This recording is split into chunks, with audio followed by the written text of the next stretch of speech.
هذه المعلومه التاريخيه غادي تبدل لك الرؤيه ديالك تماما على مدينه طنجه. كنت كنقرا واحد لارتيكل على الالهه الامازيغ القدماء، وانا نطيح في واحد الالهه سميتها تنجيس، وانا نتسائل واش كاين شي علاقه ما بين الاسم القديم ديال طنجه تنجيس وهاد الالهه الامازيغيه. بعض المصادر المغربيه يقدر يكون الاسم تنجي جاي من الامازيغيه تنلجكيل ام باتشرين امازيغ تنلجكيل اللي كتعني مكان مرتفع ولا شي بلاصه عاليه.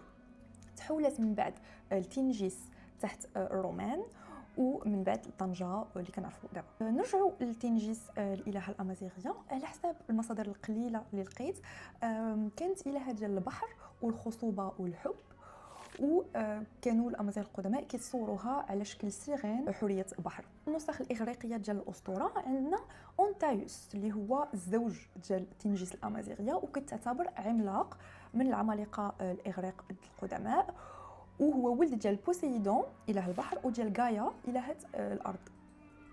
معروف اونتايوس بزاف بالمدابزه ديالو الكبيره مع إركول ولا هرقل.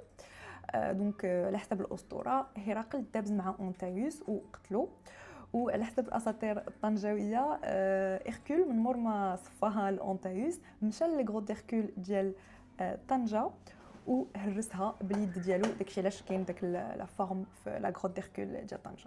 على حسب الاسطوره الاغريقيه إركول تزوج بتنجيس من مور ما صفاها للزوج ديالها الاول، ولدوا مع بعضياتهم واحد الدومي غود اللي هو سوفاكس.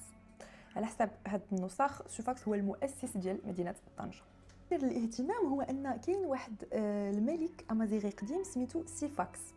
هذه شخصيه تاريخيه ماشي اسطوريه، كان حكم المملكه الامازيغيه ماسيليا. يقدر يكون تسمى على الدومي غود ديال اليونانيين سوفاكس. الاساطير كتبين لنا مره اخرى ان الاساطير الاغريقيه والاساطير الامازيغيه تمزجات بيناتها وما كانوش نهائيا مستقلين، غير هو للاسف المصادر الاغريقيه كاينه كثيره، بينما المصادر الامازيغيه والمغربيه شبه منعدمه. ما علينا، الا كنتي غتمشي لطنجه هذا الصيف ما تنساش تمشي للغرو ديركول، بلاصه زوينه بزاف انا كتعجبني، وما تنساش هاد الاساطير اللي مرتبطين بها بزاف. باي.